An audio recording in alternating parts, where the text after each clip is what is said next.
Hello students, आज हम लोग एसएससी सीजीएल के इस साल पूछे गए सवालों को हल करेंगे। ठीक है, सीजीएल में एसएससी सीजीएल में पूछे गए रीजनिंग में सवाल को हल करेंगे, खासकर वैसे सवाल जो बहुत ही इंपॉर्टेंट है।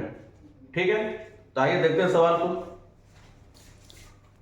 अब देखिए सवाल पे कह रहा है select the correct combination of the mathematical sign. मतलब ये जो चार ऑप्शन दिए हुए हैं, कहने का अर्थ है कि यहाँ पे जो मैथमेटिकल साइन दिए हुए हैं आपको बताना है इन चारों में से कौन सा ऑप्शन सही है जो ये स्टार मार्क को रिप्लेस करेगा। क्लियर है? Sequentially replace star sign and to balance the given equation, वही है रिप्लेस करने के लिए ताकि वो इक्वेशन को बैलेंस कर दे।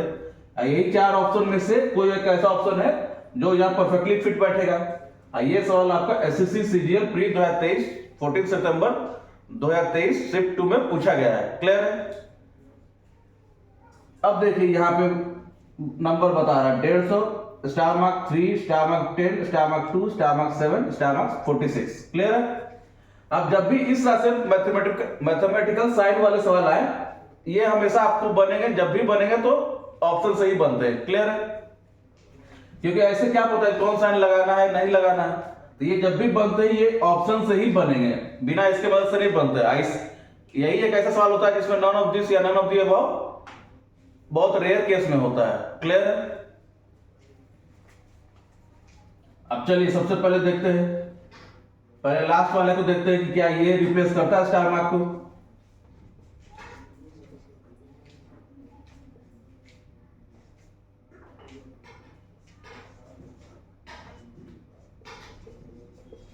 ठीक है,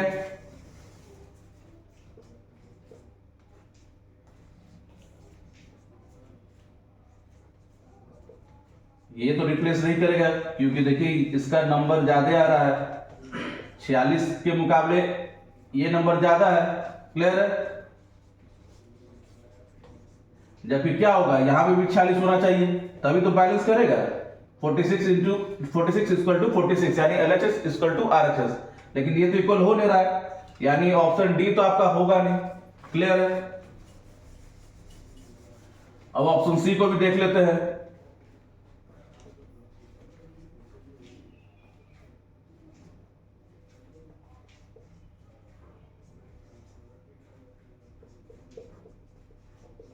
ठीक है, क्लियर है?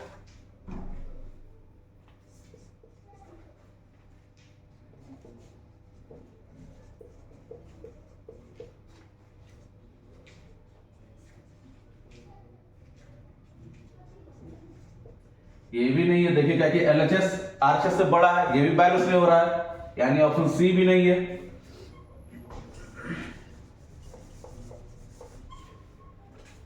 अब ऑप्शन बी देख लेते हैं।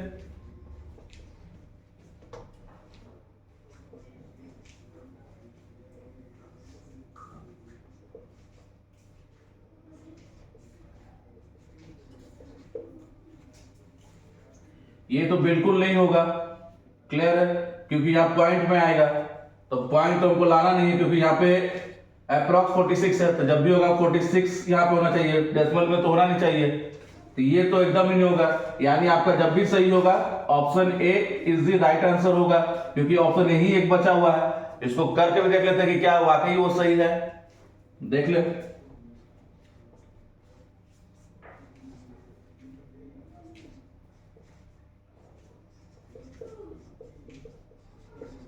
ठीक है, यही साइन है, स्टार मार्क को रिप्लेस करके साइन को बैठा दिया गया है।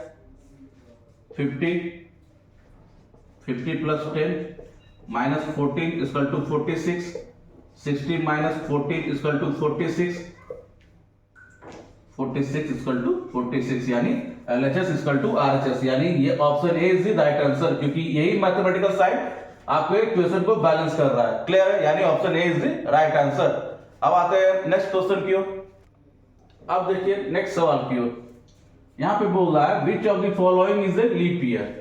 आपको सिर्फ बताना है कि इन चारों ऑप्शन में से कौन सा साल है जो कि लीप ईयर कहलाएगा। ठीक है, ये सवाल भी इसी साल एसएससी सीजीएल में पूछा गया शिफ्ट 2 में।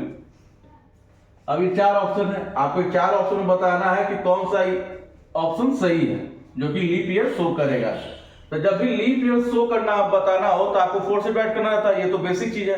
और जब कैलेंडर के बारे में वीडियो क्लास लिया गया था तब बताया गया था कि जब भी लीप ईयर निकालना हो तो 4 से डिवाइड कर ले। क्लियर है? अब देखते हैं कौन सा ऑप्शन है। पहले ए से चलते हैं।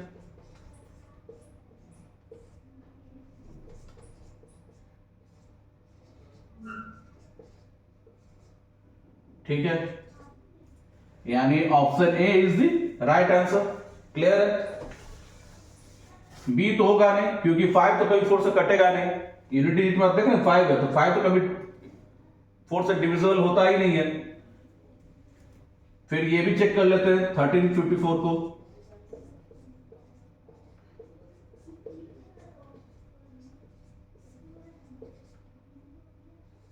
ये भी नहीं।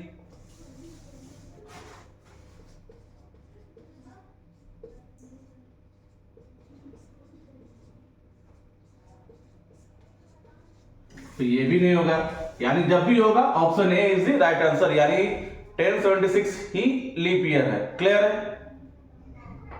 समझ में आ गया आप लोगों को? चेक करके भी हमने देख लिया कि ये तीनों जो ऑप्शन दिए हुए हैं ईयर्स के वो 4 से डिवाइड नहीं हो रहे हैं, खाली कौन सा हो रहा है तो ए हो रहा है, यानी ऐसे भी option A is the right answer.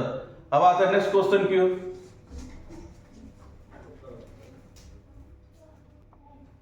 अब देखिए नेक्स्ट क्वेश्चन की ओर। यहां पे स्टेटमेंट है सम कूलर्स आर मिक्सर। ठीक है, फिर है some mixers are scissor, some scissors are knives. Clear है? ये स्टेटमेंट्स है। ठीक है, अब कंक्लूजन इसका क्या दे रहा है? Some knives are mixers, some scissors are cooler, some knives are coolers, no knives is mixer. ठीक है, ये सवाल भी आपका एसएससी सीजीएल 2023 में पूछा गया है, यानी कि सब सवालों को हम लोग वही सब सवाल को हल कर रहे हैं जो इसी साल पूछे गए एसएससी सीजीएल में। क्लियर है? अब 4 ऑप्शन है, आपको बताना है कौन सा कंक्लूजन फॉलो करेगा कि नहीं। अगर चारों फॉलो करेगा तो ऑल फॉलो, कोई भी नहीं करेगा तो कोई फॉलो नहीं होगा, या कोई 1 2 फॉलो करेगा तो 1 2 या 3 4, जो भी फॉलो करेगा वो आपका राइट आंसर होगा। ठीक है, यहां ऑप्शन दिया हुआ है only conclusion 2 and 4 follows, only conclusion 1 and 3 follows, none follows, only 2 and 4 follows। Clear है? अब आते हैं डायग्राम पे, कैसे इसको डायग्राम के द्वारा बनाया जाता है। ठीक है, अब देखिए लिख रहा है some coolers are mixers, some coolers are mixers. ठीक है, some mixers are scissors, some mixers are scissors. ठीक है, some scissors are knife, some scissors are knife. ठीक है, क्लियर है? यही मेरा डायग्राम बनेगा जिस हिसाब से स्टेटमेंट पूछा गया है। सब सम में है इसलिए सब सम के हिसाब से ही बनेगा, ना ही ऑल का स्टेटमेंट है ना ही नो का। क्लियर है? अब देखिए कंक्लूजन 1 पूछ रहा है क्या सम नाइफ्स आर मिक्सर हो सकता है? तो देखिए सम नाइफ्स आर मिक्सर नहीं हो सकता है, क्योंकि सिर्फ सीजर का ही कुछ हिस्सा वो हो सकता है लेकिन मिक्सर का नहीं हो सकता। क्लियर है? क्योंकि बोला गया है सम मिक्सर्स आर सीजर्स और सम सीजर्स आर नाइफ, ना कि अगर यहाँ पे ऑल रहता तब एक बना के तब 1% हो सकता था कि ये हो सकता है, लेकिन जब सवाल ऑल पे है ही नहीं तो सम नाइफ्स आर सीजर तो sorry some knives are mixer तो हो ही नहीं सकता। ठीक है, क्योंकि सिर्फ सीजर का इतना भाग ही टच है, मिक्सर का कोई भाग उससे टच तो है नहीं। टच किसका है? तो सीजर्स का, वो भी कुछ हिस्सा। क्लियर है? यानी कंक्लूजन 1 फॉलो नहीं करेगा। दूसरा सम सीजर्स आर कूलर, वही देखिए सम सीजर्स आर कूलर, ये कूलर से किसी भाग को टच नहीं कर रहा है, जब भी कर रहा है मिक्सर कुछ हिस्सों को टच कर रहा है, तो ये भी नहीं होगा। देख रहे हैं? यानी ऑप्शन 2 भी आपका फॉलो नहीं कर रहा है। फिर बोल रहा है some knives are cooler, knifes यहाँ है कूलर यहाँ है, तो ये तो बिल्कुल ही रिलेट नहीं कर रहा है, तो ये तो एकदम ही नहीं होगा। और नो नाइफ्स इज मिक्सर, आप देख रहे हैं कि कहीं भी स्टेटमेंट में नो का इस्तेमाल किया ही नहीं गया, जब नो का इस्तेमाल ही नहीं है तो कंक्लूजन में भी नो का इस्तेमाल नहीं होगा, तो ये ऑप्शन तो ऐसे भी फॉलो नहीं होगा, इसमें बनाने का भी जरूरत नहीं है ना ही देखने का। ठीक है, आप देख रहे हैं कि चारों ऑप्शन आपका कोई कंक्लूजन कोई फॉलो नहीं कर रहा है, तो यानी option C is the right answer, यानी नन फॉलोज। ठीक है, देख लीजिए डायग्राम बनाने के बाद हमको क्या मिला? कोई कंक्लूजन नहीं मिला, यही मिला ना, कोई कंक्लूजन सही नहीं है। क्लियर है? तो यानी मेरा ऑप्शन कौन सा होगा सही? Option C is the right answer, यानी कोई भी कंक्लूजन बिल्कुल ही सही नहीं है, सब गलत है, क्योंकि कोई भी किसी के हिस्से को टच नहीं कर रहा है। क्लियर है? इसी प्रकार से आपको सवाल पूछे जा रहे हैं, ये सब इंपॉर्टेंट सवाल हैं, ये सब तभी हल होंगे जब आप ज्यादा से ज्यादा प्रैक्टिस करेंगे। और जो सवाल आपसे ना बने किसी भी चैप्टर से हो, आप कमेंट बॉक्स में लिखकर मुझे जरूर भेजें। ठीक है, थैंक यू।